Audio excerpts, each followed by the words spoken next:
Welcome to the Whiskey Explorer. Thanks so much for tuning in for another episode, guys. And tonight we have something very exciting for you guys. We have got the grandfather of bourbons. We've got the king of bourbon, the George T. Stagg.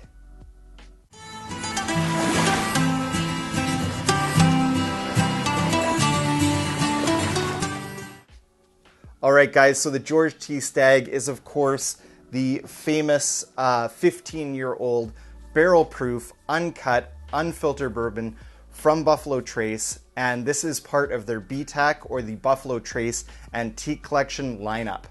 This one here happens to be a bottle from 2020, and I was actually fortunate enough to win that through a lottery for one of our BC liquor store spirit releases. And this is a very coveted bottle for me since I'm such a big lover of bourbon.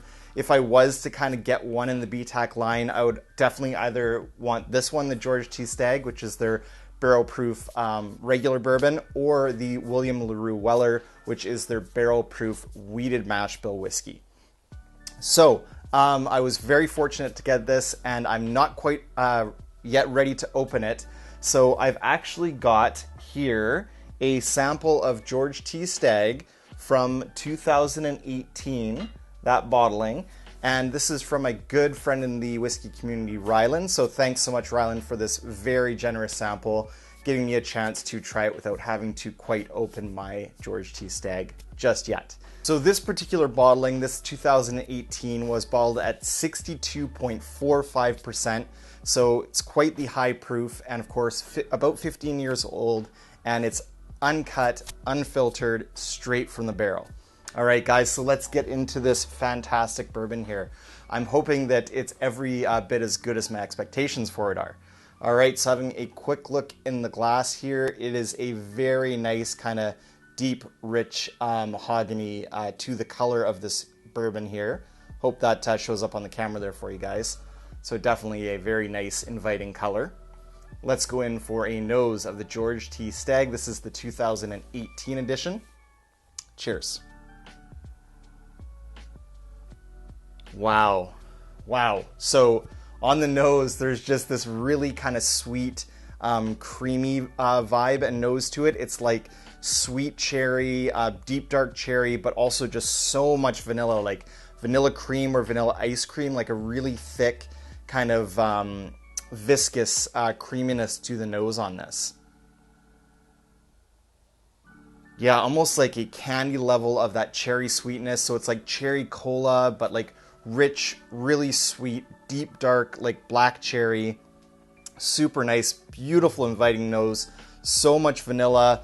Definitely some butterscotch and caramel in the nose too, but just so much of that creamy vanilla note. And just really fruity, like that cherry note is just so dominant as well, and it's just so vibrant, like it just hits you, it just jumps out of the glass.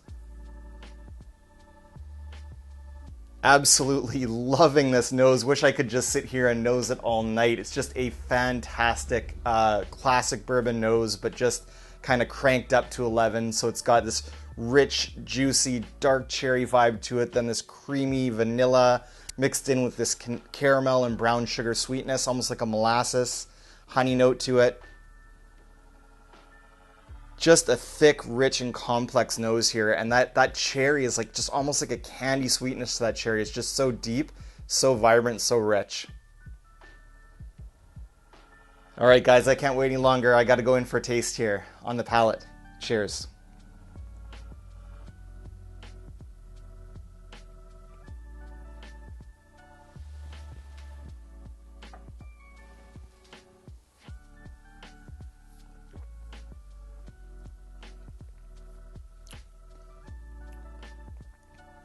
Wow. Okay, so I took a very big sip there. I wanted to get kind of the full experience, just flood my palate with that beautiful George T. Stagg bourbon. The very first thing that I noticed is that it's very viscous and fully mouth coating. So you get this nice viscous feel in the mouth, excellent mouth feel. It fully coats your whole back of the palate, the sides, the front of your tongue, just everything. And then what I noticed immediately was this really rich, sweet oak note that was just like that quintessentially like long-aged bourbon wood, like note to the oak, like very sweet, classic Buffalo Trace kind of sweet oak, but just deeper, richer, more concentrated, like a palate explosion of those flavors, just very vibrant on the palate. So much flavor to this. And then once I sort of kind of experienced that sweet oak, then there was like a real transition to that deep, dark cherry note, almost like a cherry cola, deep black cherry notes to this.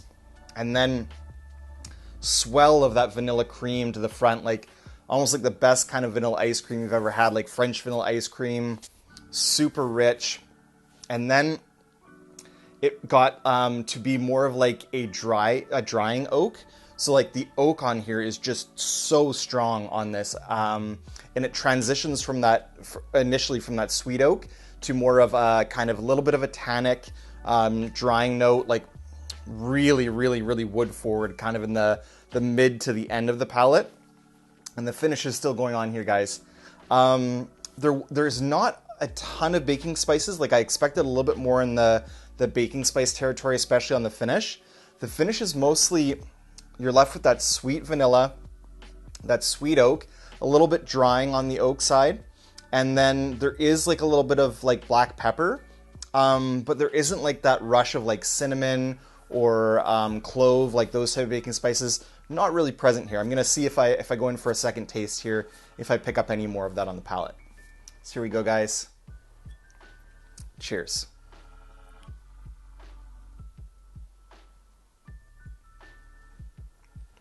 Wow. So I would say that now that my palate's just a little bit more acclimated to the high proof and the high age here, that second sip experience was much more kind of balanced and even, and the flavors were kind of more cohesive and came almost like all like a rush together. So immediately that sweet oak was the prominent note to start, but it also kind of mixed in with that deep dark cherry note and with that vanilla cream, ice cream, brown sugar, butterscotch, and caramel type note that kind of followed after, almost like a butterscotch ripple ice cream now. So getting more of that caramel and butterscotch sweetness in that. And now, right now on the palate, I can describe it to you like this kind of mid to like the late palate is all about that super strong oak flavor. So it just a wonderful expressive wood quality to this. Definitely that deep, dark, rich oak. And then it's also a little bit drying and tannic. So a little bit sharp on the finish. And I think this time I'm definitely experiencing more of the baking spices. So we've got a little bit of cayenne pepper in there, a little bit of crushed black pepper. But again, I'd really have to be hunting for the cinnamon and the nutmeg and the cloves and all that. I don't really get that so much on the finish of this. It's more of the sweet oak, a little bit of the dry oak as well, a little bit of the crushed black pepper, and that nice creamy vanilla note as well. And this is still fully coating my palate right now. It's still finishing, so the finish just lasts forever on this. This is just an absolute monster of a bourbon, so you can see why this is so highly sought after. But unfortunately, with the BTAC collection, it's usually only released once a year, and that's usually in the fall. Here in Canada, if we are lucky to see a lottery in the BTAC, it's not till quite a bit later, like in the winter, like November or December, January even. So yeah, very, very delicious bourbon. Super, super good stuff. So if you guys do happen to luck out somehow, get this through a lottery, get it at retail, I highly recommend it. Just a fantastic bourbon. Thank you again to Ryland for letting me try the sample. And until next time, guys, may your sails be full and your drowns be full. Cheers.